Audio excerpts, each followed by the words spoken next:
So I can't blame farmers, especially of the top, high skilled farmers with years and decades of experience. When they get, lowered abroad, I can't blame them for going abroad to a certain extent and be able to feed their family and live a better quality life. I understand all of that. But, and there's a big but, and I don't mean your backside, but there's a big but, and that but is, when you go over to abroad, whether it's Canada, America, wherever they lower you and give you a nice lucrative little contract to work.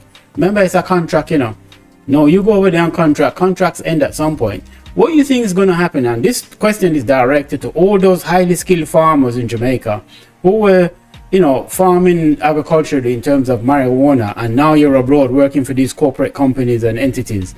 What do you think is going to happen when you arrive there? The only reason why you're there is for them to extract your knowledge, extract your skills, your expertise, and all your years of experience. That's what they're interested in. They're not interested in you or your family. That's just the sweetener for the deal. If you say, okay, you can come, you get your work permit, you get your green card. I don't know I don't even think you're going to get a green card. You're probably going to get some type of work permit, contract. You're over there, you're working, and probably provide you with accommodation. You probably have a good, nice little salary, so you earn money so you can come back to Jamaica at some point when the contract ends and build up your nice house for you and your family. That's all good. But all they're interested in really is to extract the knowledge that you have and the methodologies that you sort of use over the decades. Once them get that and them understand it in its entirety, they don't need you anymore. You'll be kicked to the curb back to Jamaica, okay? And here's the bigger picture that you guys not seeing.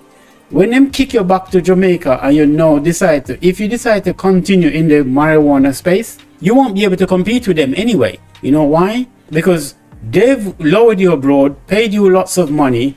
You've given them all your skills. Maybe the contract is for 5 years, 15 years, 10 years, 3 years. I don't know how long it is.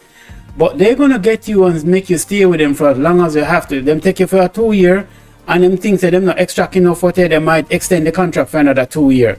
But they'll continue extending it until them get everything them think they need to know from you. Once they've reached that point, your ass is back in Jamaica. Are you serious? No, for you and any other farmer who is going to compete with these people, no, you can't compete with them because they have the same knowledge and expertise where you have, because you give them everything at a price. Not only that, they have the money and the funding and the backing that Jamaica don't have and the Jamaican marijuana industry don't have. They also have the network and the connection and the support of all the different international licensing authority and other authorities that controls narcotics and all the other different elements that comes into play. Right, and better recognition, right, for the work that they have done. Yeah. Right. So here it is. We have our skill set and technical expertise in ganja being exported. Wow. Right? Is that a good thing? No.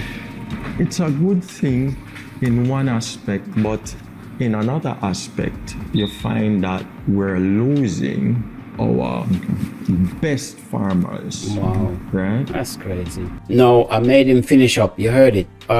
Jovan asked Maurice if that's a good thing. My quick answer was no.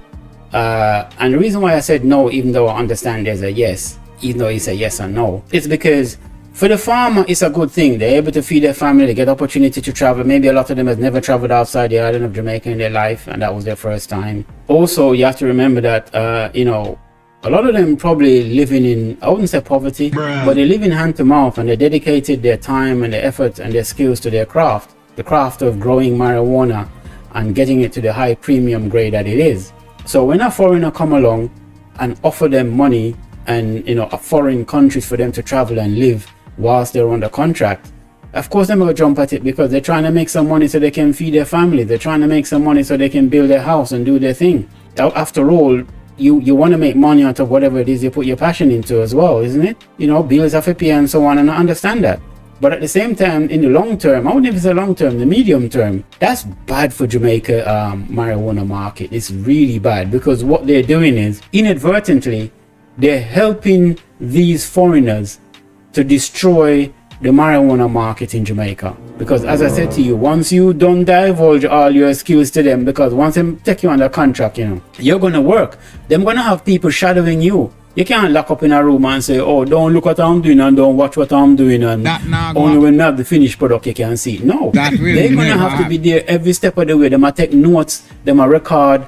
There's people that's going to be working alongside these expert farmers. That's probably going to be their managers and overseers. Do you understand? That's going to make note of every nook and cranny. Why you're doing this? Why did you plant this now and not now? Why you set the temperature to this and not that? Why did you move this over here after 2 weeks? And they're going to take note of every little thing. And once them get everything they need to know, then they can compete more. They can be more competitive in the market, and they can outcompete Jamaica in the market in that respect. And I think what Maurice should do, I've said this about the athletics in terms of the NDA, and I think, even though you might say, what athletics have to do with this? Well, everything connect where Jamaica is concerned. So just like with that, I would say, if you get these people involved in the marijuana market, I think you need to find a way to protect your stuff, especially with someone who is competing in line with what you're doing. So in other words, and you might say, that sounds crazy, you're chatting nonsense. Okay, let me tell you what's facts. Here's a fact. When I used to work in the corporate industry, in the tech industry, and in the finance industry, if you occupy a prominent position or you've worked on some very sensitive project for a particular company, and either them fire you for whatever reason, them sack you for whatever reason, fire, sack, same thing, Americans say fired, British will say sacked. So whether them fire you or them sack you, or you resign from that company, because you were privileged to sensitive information, or you occupied a sensitive and privileged position within a company, before you start working, you have to sign not just an NDA, you have to sign to say you can't go and work directly for the competitor for the next 6 years, 8 years, whatever it is them stipulate in that contract. You can't. So it's not no far-fetched crazy thing, may I tell you, this is facts, and that's for a good reason.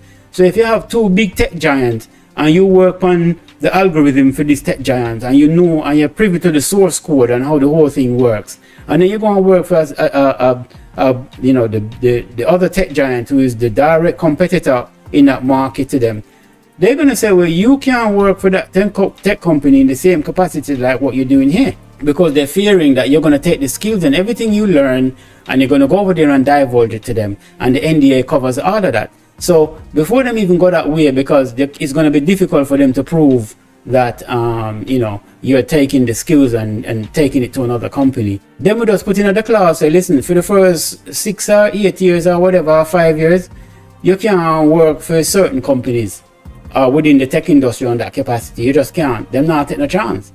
And here's the thing, when Elon Musk bought Twitter, okay, and he took it over and he fired all of those, he sacked all of those, a lot of those staff and technical staff. The rumor was, and it's only a rumor, the rumor was allegedly they went over to Facebook, and Facebook employed some of those disgruntled, fired staff, and they then took the technology, what they knew from Twitter and was working on, and brought it over to Facebook, and hence Facebook's threads, is it threads or whatever they call it, was the sort of answer to Twitter, because that, the two bosses are in some type of competition all the time. So because of that, Elon Musk, and this is all rumored, this is all alleged, that we don't have proof of it, but this is what's been going around in the tech space, that Twitter's bosses suspect that the disgruntled employees who got fired, when they got employed over at Facebook, because Facebook probably specifically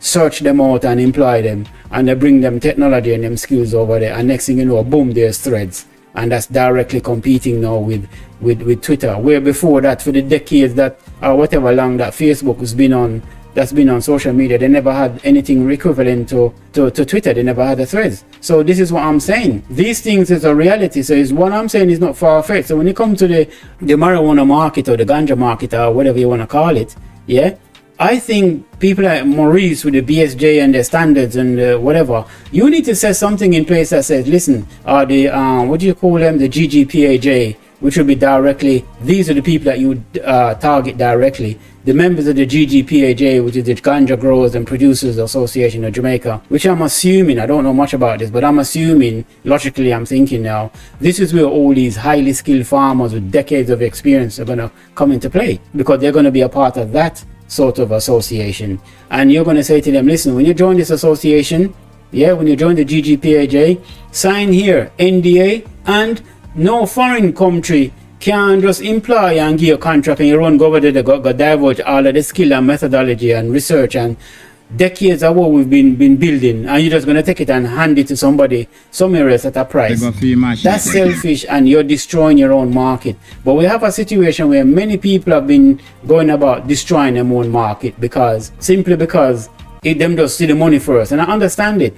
But you have to think bigger, and I'll say this to the GGPAJ members and anybody else who want to get involved in the space.